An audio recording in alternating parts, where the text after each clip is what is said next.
आज हम स्टार्ट कर रहे हैं हेमाटोलॉजी, ठीक है। इसके अंदर अपन क्या पढ़ेंगे, मेनली ब्लड के बारे में पढ़ेंगे। तो ब्लड क्या है, एक फॉल्स लिक्विड कनेक्टिव टिश्यू है। कैसा कैसा कनेक्टिव टिश्यू है, फॉल्स लिक्विड कनेक्टिव टिश्यू है। कैसा ब्लड कैसा है, कैसा फ्लूइड है, आइसोटोनिक फ्लूइड है। इसका मतलब क्या है, उसमें सॉलिड और लिक्विड पार्ट दोनों हैं। तो लिक्विड पार्ट को अपन क्या बोलते हैं, प्लाज्मा बोलते हैं। और प्लाज्मा का कलर क्या होता है, येलोविश कलर होता है, ठीक है। कैसा कलर होता है, येलोविश कलर। ये येलोविश कलर क्यों है, बिलिरुबिन पिगमेंट के कारण है, ठीक है। किसके कारण है, बिलिरुबिन पिगमेंट के कारण। फिर सॉलिड पार्ट में क्या होता है, सेलुलर कंटेंट होता है। कौन सा सेलुलर कंटेंट, सेलुलर कंटेंट मतलब सेल्स, डब्ल्यूबीसी, आरबीसी, प्लेटिलेट्स, ठीक है।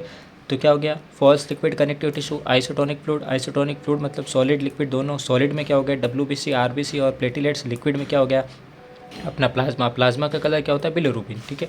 अब ब्लड कैसा है, ब्लड एक एक्स्ट्रा सेलुलर फ्लूइड है और ब्लड इंट्रावस्कुलर फ्लूइड भी है, ठीक है। एक्स्ट्रा सेलुलर क्यों है, क्योंकि ये सेल्स के बाहर रहता है इसलिए एक्स्ट्रा सेलुलर, और वेसल्स, ब्लड वेसल्स के अंदर रहता है इसलिए इंट्रावस्कुलर।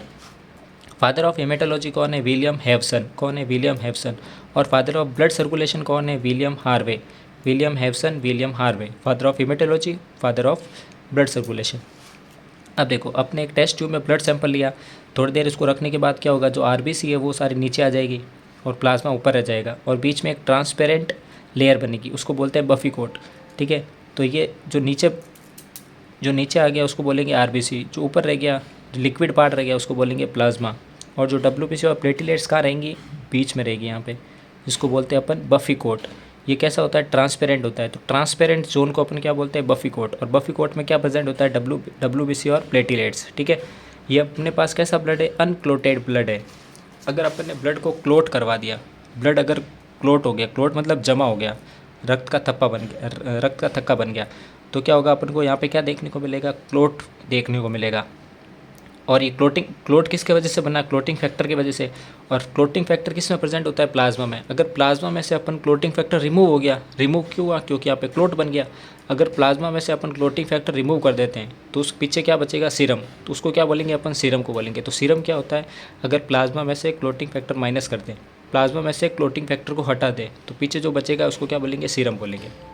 अब ब्लड के अपन कैरेक्टरिस्टिक्स देखते हैं। कैरेक्टरिस्टिक्स क्या होते हैं, पीएच कितना होता है ब्लड का, 7.35 से 7.45। अगर इससे कम हुआ तो हो जाएगा एसिडोसिस, अगर इससे पीएच बढ़ गया तो वो हो जाएगा एल्कलोसिस। ब्लड का कलर कैसा होता है, ऑक्सीजनेटेड ब्लड का कलर कैसा होता है, ब्राइट रेड कलर होता है। कैसा होता है, ब्राइट रेड। ब्राइट रेड क्यों हो रहा है, क्योंकि फोरफायरिन की वजह से। और डीऑक्सीजनेटेड का ब्लड कैसा होता है, डार्क रेड। वेट कितना होता है, 7 to 8% of total body weight. Male में अब कितना ब्लड होता है, 5.5 to 6.5 लीटर। फीमेल में कितना ब्लड होता है, 4.5 to 5.5 लीटर, ठीक है। अब देखते हैं विस्कोसिटी। विस्कोसिटी कितनी होती है, 5x होती है, मतलब 5 गुना होती है। किससे, मोर देन वाटर से, पानी से 5 गुना ज़्यादा होगा ब्लड की विस्कोसिटी। टेम्परेचर कितना होता है, मोर देन 1%।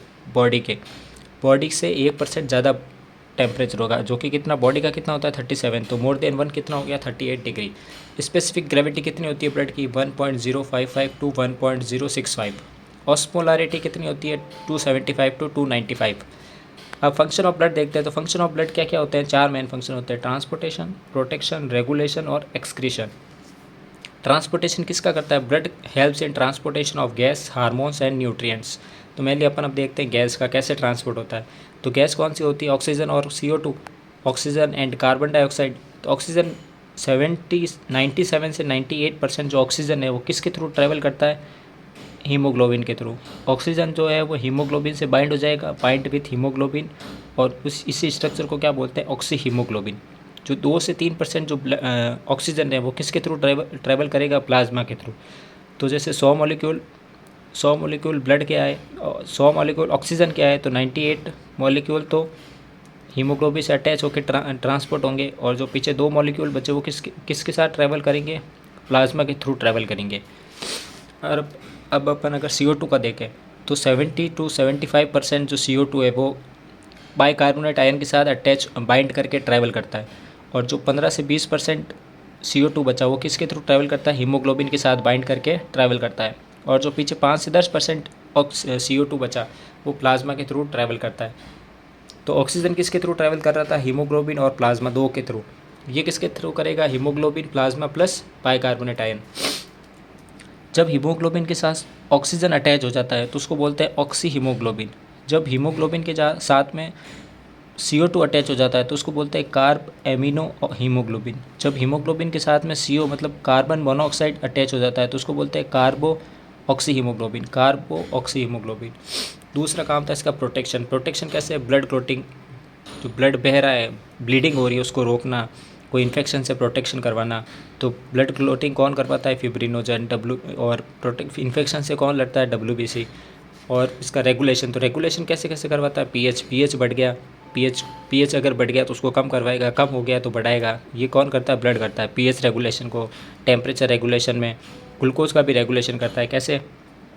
जो एक्स्ट्रा ग्लूकोज ब्लड में पड़ा है वो हीमोग्लोबिन के साथ अटैच हो जाएगा, उसको बोलते हैं अपन HbA1c। क्या बोलते हैं? HbA1c indicates blood glucose control levels since last 3 month. HbA1c कब का ग्लूकोज बताता है?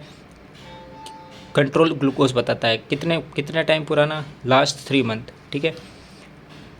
एक्सक्रीशन का मतलब होता है बाहर निकालना, वेस्ट प्रोडक्ट को बाहर निकालना। तो ब्लड क्या करता है? हेल्प करता है वेस्ट प्रोडक्ट को बाहर निकालने में। कैसा waste product? Urea, uric acid, creatinine through kidney.